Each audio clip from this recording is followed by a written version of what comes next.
Yes. So what would you consider to be your most memorable experience during your tenure at this university? A good memorable experience or a bad memorable experience? Whichever one.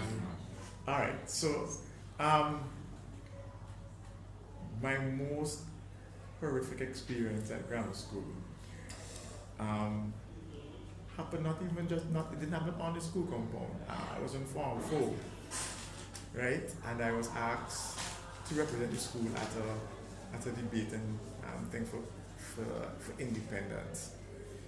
And I was not properly prepared. And I embarrassed myself. Good thing it wasn't broadcast live on TV, but it was broadcast live on radio. So nobody got to see who I was, but I felt. Well, you know, back then people were more into the radio. You think so? There are a lot of people listening. Well, I'm not sure. I felt bad because I was ill prepared. I wasn't prepared. I didn't do what I was supposed to do properly. So I made a fool of myself there. My most memorable in the good light. I don't even know. Probably at graduation. I was valedictorian. No, I was happy to leave. I was valedictorian, and I mean, for me, it was cherry on the top of my 5 years. Graduate of the year by no stretch of the imagination is anything small, and to have gone through the 5 years and been able to keep your balance with your academics and go on extracurricular, and then to be the student to deliver the valedictory address and to get that trophy saying student of the year or graduate of the year, I that was probably my most memorable in the good light. Yes. Okay, so what was one challenge you faced as a student and how did you overcome that challenge? I don't know. I'm short in stature. Right? Bless the Lord. Right, bless the Lord. But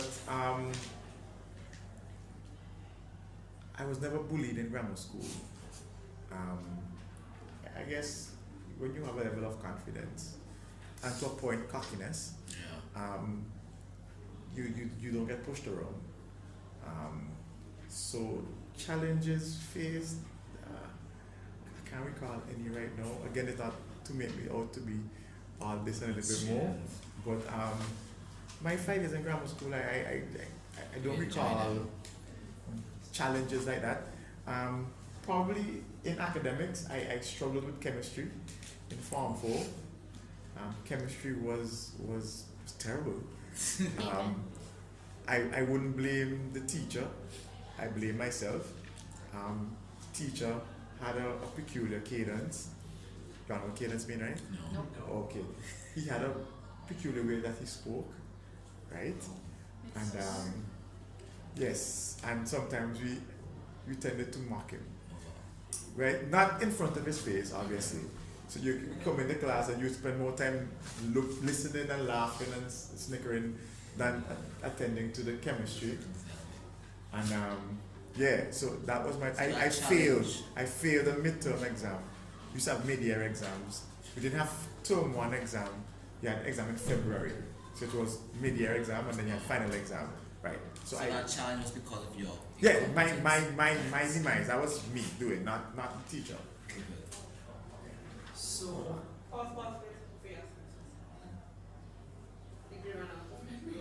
Right. Okay. So, in what ways did your tenure at the secondary grammar school influence your career choice? All right. So my career choice was to be an educator, right? To be a teacher. My time at the grammar school, how did it influence me to be an educator? I would say that my 5 years at the grammar school, there were quintessential educators, and I could call some of them persons who epitomize what an educator, teacher should be. You have Miss Charles, who I mentioned before. You have Mrs. Marshall, Heather Marshall. She was my English teacher in Form 3, I think, 2 and 3. Mrs. Walker. Mr. Brooker, Miss Keyser, Mrs. Bowman, Mr. Clyde Fitzpatrick was he never taught me, but he was a very good teacher and educator at the time as well.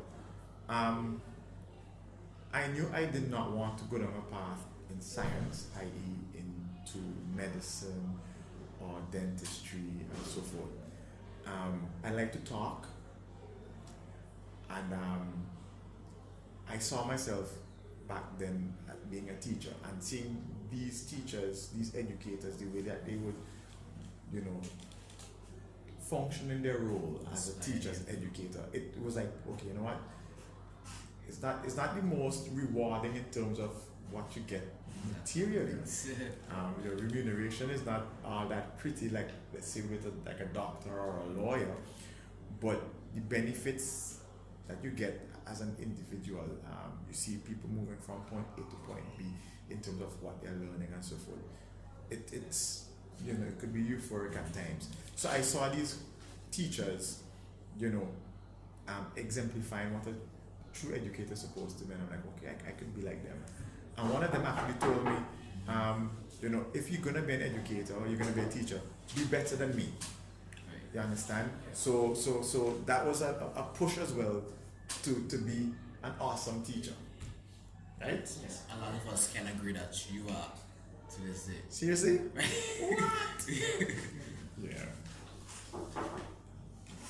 What would you say is one of the things you regretted the most as a student? There aren't many things that I could say regret as a student.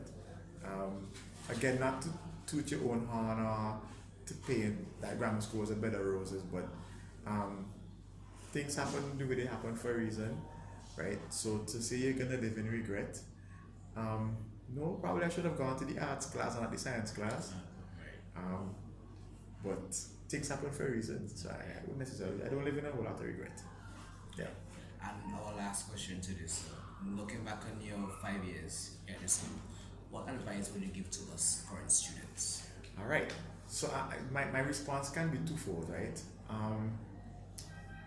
You mirror or you compare my 5 years as well as the 15 years I've been here as a teacher, right? Now, obviously, times have changed, right? Have changed, sorry.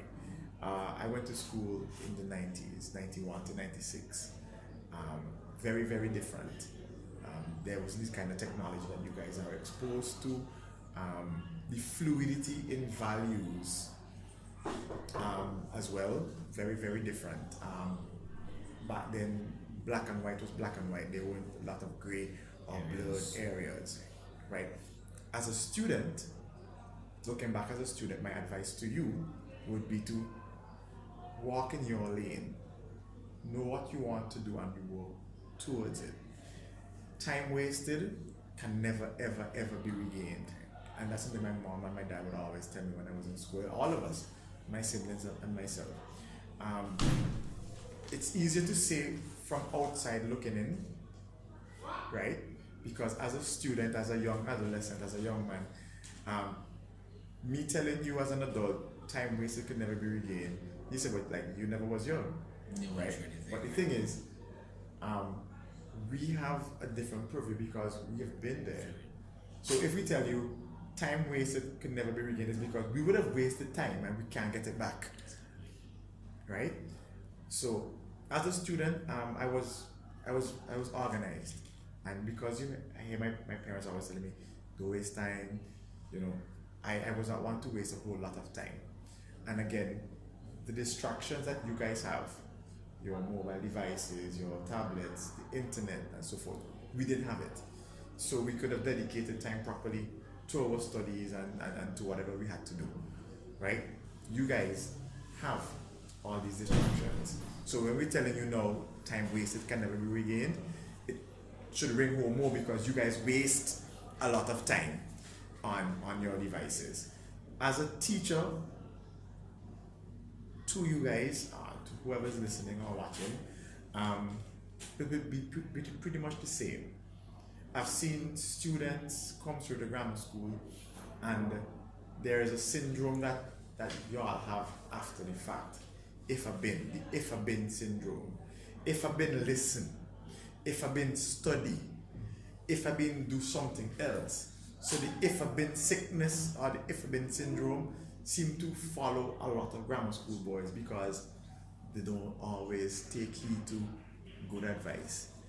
So I would say to y'all, don't allow the if I've been syndrome to be a part of what your future is going to dictate when you leave grammar school. Right?